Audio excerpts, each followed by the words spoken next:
हाय everyone, अस्सलाम वालेकुम and welcome back to my channel. I hope कि सब ठीक होंगे और अल्हम्दुलिल्लाह मैं भी बिल्कुल ठीक हूँ। और आज मैं आपके साथ में शेयर करने लगी हूँ अपना प्रोडक्टिव रूटीन, जो कि स्टार्ट होता है 4:30 बजे से। आई नो अभी यहाँ पर 4:46 हो रहे हैं, क्योंकि मैं अपनी बेटी को फीड कराने लगी थी। पहले वो उठी हुई थी, तो इसलिए मैंने व्लॉग थोड़ा लेट स्टार्ट किया था। बाकी मैं 4:30 बजे उठ गई थी और अपनी बेटी को फीड कराने के बाद में यहाँ पर मैंने नमाज अदा की और तस्बीह पढ़ी। उसके बाद में कुरान शरीफ वगैरह पढ़ा मैंने, और इस तरह से मेरी मॉर्निंग स्टार्ट हुई थी। अच्छा, नमाज और कुरान को इंक्लूड करने का मकसद ये है कि कोई देख करके शायद कोई पढ़ने लग जाए इस तरह से, क्योंकि मुझसे किसी ने कहा भी था कि आप नमाज कुरान इंक्लूड कीजिएगा अपने व्लॉग्स में। सो बस इसलिए मैंने किया। अच्छा, मैं एक चीज़ बताती हूँ आपको। मैं पहले क्या करती थी कि पहले मैं 5 वक्त की नमाज़ नहीं पढ़ रही थी। काफ़ी टाइम से मेरे साथ ही चल रहा था, मतलब जिस वक्त की मिलती थी मैं पढ़ लेती थी, और जिस वक्त की नहीं मिलती थी तो मैं छोड़ भी देती थी, मिस हो जाती थी। लेकिन अल्हम्दुलिल्लाह अभी मैं कुछ टाइम से कंटिन्यूसली मतलब 5 वक्त की नमाज़ पढ़ रही हूँ। यहाँ तक अगर कभी कज़ा हो जाती है, बाई चांस कहीं बाहर गए हुए होते हैं या कुछ भी ऐसा होता है, तो मैं उसे अदा कर लेती हूँ घर पर आकर। और अल्हम्दुलिल्लाह से मतलब मैं 5 वक्त की नमाज़ पढ़ रही हूँ, और कुरान शरीफ भी मैं 2 टाइम पढ़ती हूँ, 3 टाइम पढ़ती हूँ, फजर में, ज़ोहर में और इशा में। लेकिन अगर ज़ोहर में नहीं मिल पाता, कभी कभी ऐसा होता है क्योंकि लंच वगैरह का काम होता है, तो मैं फजर और इशा में लास्ट भी पढ़ती हूँ। तो बस यही है कि जब से मतलब मैंने ये सब स्टार्ट किया है, अल्हम्दुलिल्लाह बहुत सुकून है। और आपसे भी यही मैं कहूँगी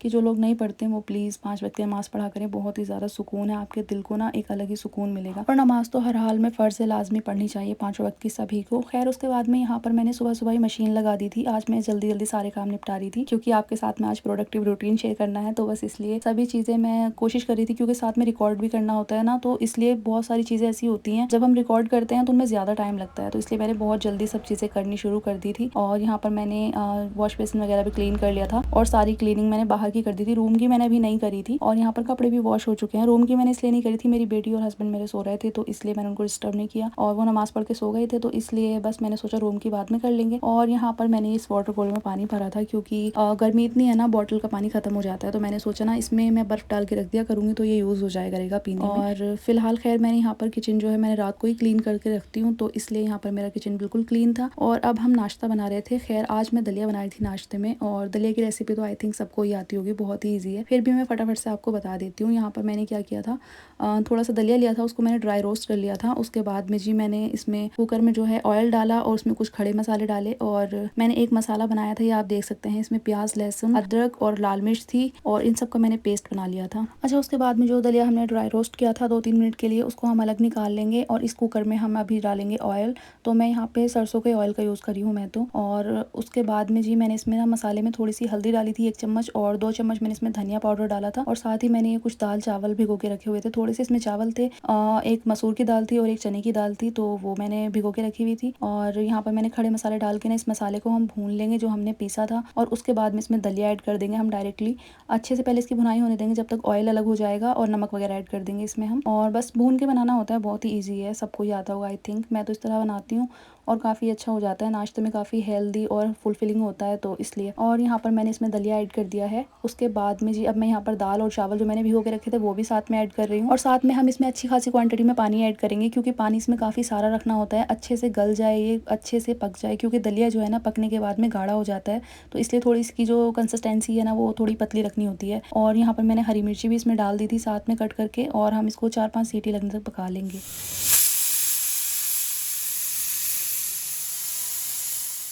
खैर, हमारा दलिया रेडी हो चुका था, और यहाँ पर मैं बना रही थी बनाना शेक, और उसके लिए मैंने बनाना वगैरह लिए थे और नॉर्मली जैसे बनता है बना लिया था। और जी यहाँ पर मैं शुगर ऐड कर रही हूँ। बस ये हमारा ब्रेकफास्ट हमारा रेडी हो चुका था, और ये देख सकते हैं आप, दलिया पक के बिल्कुल तैयार हो चुका है। उसके बाद में मैं सर्व करती हूँ अब, और करते हैं ब्रेकफास्ट। अभी इतना लेट भी नहीं हुआ था, सही टाइम था, ये 8:30 बज रहे थे इस टाइम पर, और मैंने अपने सारे काम काफ़ी निपटा लिए थे काफ़ी हद तक। और यहाँ पर मैंने निकाला है दलिया, और साथ में मिल्क शेक है, सॉरी बनाना शेक है, और ये हमारा ब्रेकफास्ट है। अच्छा, खैर इसके बाद में मैं सोच रही थी कि फ़्रेश हो जाती हूँ, लेकिन फिर मैंने सोचा कि अपनी बेटी को पहले नहला देती हूँ, क्योंकि फिर वो जो है थोड़ा मुझे डिस्टर्ब करती है। अगर मैं पहले फ़्रेश हो जाऊँगी ना तो फिर वो मुझे परेशान करेगी, तो इसलिए ना थोड़ा मतलब कपड़े वगैरह गीले हो जाते हैं, तो पहले मैंने सोचा कि उसको ही पहले नहला देती हूँ। तो उसके कपड़े वगैरह निकाल रही थी और उसको पहले नहला दिया था मैंने। पहले उसकी बॉडी मसाज वगैरह करती हूँ मैं, और साथ में फिर उसको बाद में 10-15 मिनट के बाद में नहला देती हूँ। तो यहाँ पर मैंने अपनी बेटी को नहला दिया था, और वो अभी आराम से नहा करके फ़ीड करा के मैंने उसको सुला दिया था, बहुत आराम से माशाल्लाह से वो सो रही थी। और अभी फिर मैं सोच रही थी कि अब जाके मैं फ़्री हुई हूँ तो अब मैं फ़्रेश हो जाती हूँ। सो आज मेरा मन था कि थोड़े से अच्छे से कपड़े पहन सकते हैं हम। वैसे तो गर्मी बहुत ज़्यादा है, लेकिन पता नहीं मेरा मन कर रहा था कि कुछ अच्छे से कपड़े पहन लेते हैं, तो मैं ये वाला सूट निकाल रही थी। और वैसे तो ये अच्छा है काफ़ी, कॉटन में ही है, लेकिन इसके साथ में इशू ये है कि इसका जो दुपट्टा है ना वो ऑर्गेन्जा का है, और ऑर्गेन्जा का दुपट्टा इस गर्मी में कैरी करना बहुत मुश्किल है। सूट वैसे ये कॉटन का है, इतना हैवी भी नहीं है, बस डिज़ाइनर है, अच्छा है, बट फिर मैंने सोचा रख देते हैं, दूसरा पहन लेते हैं। तो खैर ये रेशमी था, लेकिन इसका दुपट्टा कोई इतना ज़्यादा हैवी नहीं था। ये सूट बहुत लाइट वेट है, दिखने में ऐसा लगता है कि बहुत हैवी है, लेकिन ये लाइट वेट है, रेशमी है। बट मैंने सोचा चलो पहन लेते हैं, 2-3 घंटे के लिए क्या ही जा रहा है। आज का मौसम इतना भी ज़्यादा गर्म नहीं था, और फिर जब ये सूट इतने महंगे महंगे बनाए होते हैं ना, तो दिल करता है कि यार इनका यूज़ हो जाए, क्योंकि फिर बहुत दिल दुखता है जब इनका यूज़ नहीं होता। मेरी जो अम्मी के साइड वाले सारे सूट हैं ना, जो जहेज़ के मेरे शादी के, वो सारे आप यकीन नहीं मानेंगे मैंने एक एक बार भी नहीं पहने, और सबकी फिटिंग इतनी बेकार हो चुकी है। शादी के बाद में बहुत ज़्यादा चेंजेस आते हैं इंसान की बॉडी में, तो बड़ी बेकार सी उनकी फिटिंग हो चुकी है, और वो रखे हैं तो मुझे देख देख के ना अफसोस होता रहता है कि मैंने ऐसा क्यों किया था, और मैंने क्यों वो सिलवाए थे, या तो उन्हें पहन लेना चाहिए था। तो खैर इसीलिए मैं कभी कभी ऐसे कपड़े पहन लेती हूँ। और यहाँ पर मैं अपने फेस पे लगाई थी टोनर, तो इस गर्मी में टोनर वगैरह ज़रूर अप्लाई करें अपने फेस पर, और रोज़ वाटर का स्प्रे भी करते रहा करें, बहुत अच्छा होता है। मैं अपने फ्रिज में इन चीज़ों को रखती रहती हूँ, और रोज़ वाटर और टोनर वगैरह को। तो पहले ये मैंने टोनर अप्लाई किया, उसके बाद में मैं ईबा की जो है स्किन लाइटनिंग क्रीम का यूज़ कर रही हूँ, ये डे क्रीम है, और 599 इसका प्राइस है। और इस क्रीम से कोई लाइटनिंग वाइटनिंग नहीं होती है, यह सिर्फ लिखा हुआ है इस पर ऐसा, बट मैंने इसको अच्छा खासा यूज़ किया है, इससे कोई ऐसा फेस पर मेरे लाइटनिंग ब्राइटनिंग कुछ ऐसा नहीं हुआ है। बाकी मॉइस्चराइज़ कर देती है आपके फेस को अच्छे से, बस इसलिए मतलब जो नॉर्मली मेकअप यूज़ नहीं करना चाहते डेली लाइफ में, तो उनके लिए एक अच्छा ऑप्शन है ये। अच्छा, मैं डेली लाइफ में फाउंडेशन वगैरह यूज़ नहीं करती, ना कोई हैवी मेकअप करती हूँ, तो इस टाइप का ही मेकअप होता है। तो अभी फ़िलहाल ये आज मैं ब्लश लगा दी थी, इसको भी मैं डेली नहीं लगाती, कभी कभी लगा लेती हूँ। ये नेचुरल टाइप का ब्लश है, और ईबा वालों की तरफ से है, ये भी ऑल टाइम पिंक इसका शेड है। तो मैंने वो थोड़ा सा अप्लाई किया था, साथ ही मैं स्विस ब्यूटी की लिपस्टिक लगा रही हूँ। और बस 3-4 चीज़ें होती हैं मेरे मेकअप में, और एक नॉर्मल क्रीम होती है, टोनर होता है, लिपस्टिक होती है, ब्लश हो गया आज, वो हमेशा नहीं होता। और ये स्विस ब्यूटी की लिपस्टिक है, 221 रेड इसका शेड है, और एक ये है आईब्रो सेटिंग किट। तो ये वाली चीज़ जो है ये सबसे इंपॉर्टेंट है, क्योंकि मैं आजकल नहीं, काफ़ी टाइम हो गया, बस मैंने अपनी शादी पर आईब्रो बनवाई थी, उसके बाद मैं आईब्रो नहीं बनवाई, तो इसलिए ये मेरे लिए काफ़ी हेल्पफुल है। और मेरी आईब्रो की ग्रोथ इतनी ज़्यादा नहीं है, तो इसलिए थोड़ा वो सेट करने के लिए इससे अच्छे से हो जाता है ईजिली, और काफ़ी सही रहता है ये।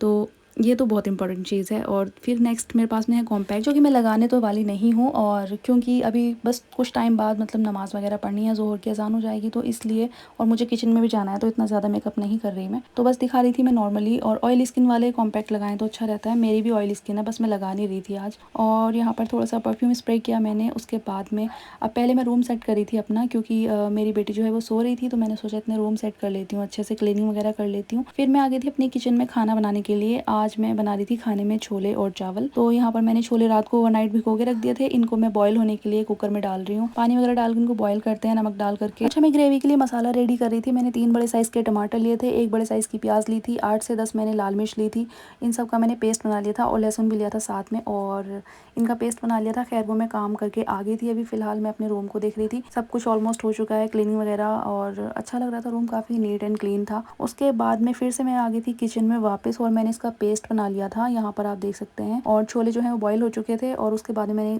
कुकर में तेल डाला, उसमें फिर गरम मसाले डाले, और अब मैं ये वाला पेस्ट ऐड कर रही हूँ। थोड़ी सी 1 चम्मच हल्दी, और 2-3 चम्मच मैंने इसमें धनिया पाउडर डाला था, नमक डाला था, और इसको अच्छे से ना भून लिया था जब तक ऑयल अलग हो जाएगा तब तक। और उसके बाद में मैंने इसमें थोड़ा सा 2 चम्मच जो है छोले मसाला डाला, उसके बाद में चने डाल के ना हमने इसमें, और इसको अच्छे से भून लेंगे। अच्छा, इसमें जो है टमाटर, जब आप किसी भी चीज़ में ग्रेवी में पकाते हैं ना, तो साथ में नमक ऐड कर दिया कीजिए, उससे ये होता है कि टमाटरों की कुकिंग जो है ना वो बहुत जल्दी हो जाती है। तो क्योंकि टमाटर जो है वो गलने में टाइम लगता है, पकने में उनको, तो अगर आप नमक ऐड करेंगे तो वो जल्दी पक जाएंगे। खैर उसके बाद में अब मैं यहाँ पर आई थी बर्फ़ लेने के लिए, क्योंकि वाटर कूलर में मुझे बर्फ़ डालना था, और इसके पानी के अंदर बर्फ़ डाल रहे हैं हम, देखते हैं यूज़ में आता है कि नहीं। वैसे बॉटल से पानी पीने की आदत होती है, तो ये इस तरह से कम यूज़ में आता है, लेकिन फिर भी ज़रूरत पड़ी तो देखते हैं। अच्छा, मैंने इसमें हरी मिर्च ऐड कर दी थी, और मैंने इसमें थोड़ा सा ना जो है शोरबा रखा था, मुझे बहुत थिक नहीं चाहिए था, क्योंकि मैंने राइस बनाए थे, और इतना थिक मसाला नहीं चाहिए था मुझे। और ये हो चुका था सैलड वगैरह, और हमारा लंच रेडी। अच्छा, लंच वगैरह करने के बाद में बस अभी मैंने अपने बाल वगैरह सेट किए थे, क्योंकि मैं बालों में कॉम जो है ना वो हैंड टू हैंड नहीं करती, जब पूरी तरह से ड्राई हो जाते हैं मेरे बाल तब मैं कॉम करती हूँ। तो मैंने पोनी बनाई थी, उसके बाद में मेरी बेटी जो है वो खेल रही थी, थोड़ा उसके साथ में टाइम स्पेंड किया मैंने, क्योंकि बच्चों के साथ भी टाइम स्पेंड करना बहुत ज़रूरी है। और बच्चों का ये है ना, जब उनको रोना होता है तो वो आपकी सारी रूटीन डिस्टर्ब कर देते हैं, लेकिन अल्हम्दुलिल्लाह से आज मेरी बेटी ने मुझे ज़्यादा परेशान नहीं किया। हालांकि वो रात में सोती नहीं है, रात में बहुत ज़्यादा परेशान करती है, लेकिन दिन में आज मुझे उसने इतना परेशान नहीं किया। तो मैंने व्लॉगिंग भी अच्छे से आज की,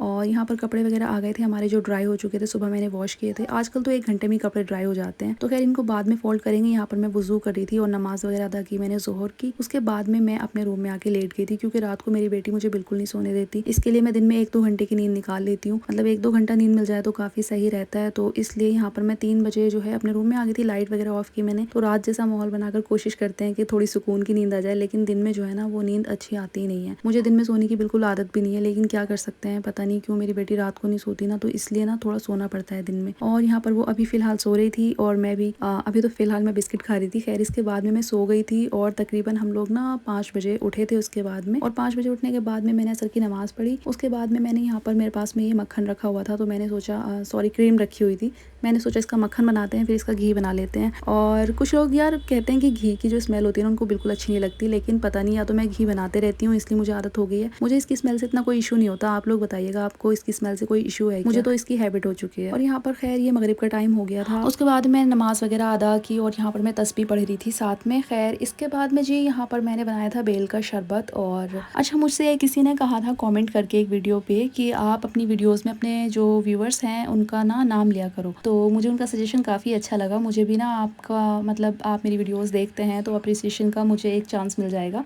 आपको अप्रिशिएट करने का, तो उनका ही नाम ले लेती हूँ मैं सबसे पहले। तो उनका नाम है नरगिस वकार और उन्होंने मुझे ये कमेंट करके सजेशन दिया था। तो खैर मुझे आपका सजेशन बहुत अच्छा लगा और अब सारे ही व्लॉग में इंशाल्लाह मैं किसी ना किसी सब्सक्राइबर का नाम ले लिया करूँगी जिसका कमेंट मुझे अच्छा लगा करेगा, तो प्लीज़ अच्छे अच्छे कमेंट कीजिएगा। खैर यहाँ पर ईशा की नमाज भी पढ़ ली थी और अब मैं कुरान शरीफ पढ़ रही थी और उसके बाद में सारे काम फिनिश हो चुके थे अल्हम्दुलिल्लाह से। और सभी कामों से फारिग होकर मैं अपनी किचन को क्लीन करने के लिए आ गई थी, क्योंकि रात को क्लीन करना बहुत ही ज़रूरी है किचन को। और क्योंकि सुबह सुबह ना आपको क्लीन किचन मिलेगी तो बहुत अच्छे से काम भी हो जाता है और बहुत मैस भी नहीं फैलता। सारे बर्तन वॉश कर दिए थे मैंने और सिंक वगैरह को भी अच्छे से वॉश कर दिया था। अच्छा, आज का व्लॉग रिकॉर्ड करना बहुत ही ज़्यादा टफ था मेरे लिए, प्लीज़ ज़्यादा से ज़्यादा शेयर कीजिएगा। I have recorded almost everything, मतलब जो भी मैंने टास्क किए हैं पूरे दिन में सारी चीज़ें मैंने रिकॉर्ड की हैं, तो इसमें बहुत ही ज़्यादा टाइम भी लगता है, मेहनत भी लगती है। तो व्लॉग को प्लीज़ जल्दी से जल्दी शेयर कर दीजिएगा, चैनल को सब्सक्राइब कर लीजिएगा। और आज का लास्ट टास्क ये था कि मैं ये फ्रिज भी क्लीन कर दूँ, क्योंकि थोड़ी सी क्लीनिंग होनी ज़रूरी थी। तो मैंने इसलिए सोचा कि चलो इतने सारे काम आज हमने किए हैं तो हम ये भी कर लेते हैं। तो इसको थोड़ा सा मैं क्लीन कर रही थी क्योंकि फ्रिज जो है थोड़ा सा गंदा लग रहा था मुझे, इसलिए मैं इसको क्लीन कर रही थी। और साथ में जो चीज़ें इधर उधर पड़ी हुई थी उनको सबको मैनेज करके मैं रख दूँगी एक जगह पर, जो इसकी जगह जहाँ पर है। और यहाँ पर जो ड्राई फ्रूट्स वगैरह रखे हैं ये तो यहीं पर रखे रहेंगे, क्योंकि ये पैक हुए हैं तो इनको मैं कहीं और नहीं रख सकती। और ड्राई फ्रूट्स को फ्रिज में रख देते हैं तो वो ख़राब नहीं होते, उनके अंदर कीड़े वगैरह नहीं लगते इसलिए। और यहाँ पर फ्रूट बास्केट में मैं अपने फ्रूट्स और सब्जियाँ वेजिटेबल्स वगैरह जो भी थी वो मैनेज करके रख दी थी सही से। और बस ये हमारा आज का सारा काम कंप्लीट हो चुका है। ये था मेरा आज का प्रोडक्टिव रूटीन। आपको बताइएगा व्लॉग कैसा लगा। अगर व्लॉग अच्छा लगा हो तो प्लीज़ लाइक शेयर सब्सक्राइब जरूर कीजिएगा। Thank you for watching. अल्लाह हाफिज़, bye bye, take care of yourself. और स्किन केयर बहुत ज़रूरी है, तो लास्टली हम स्किन केयर करेंगे and bye bye, take care of yourself.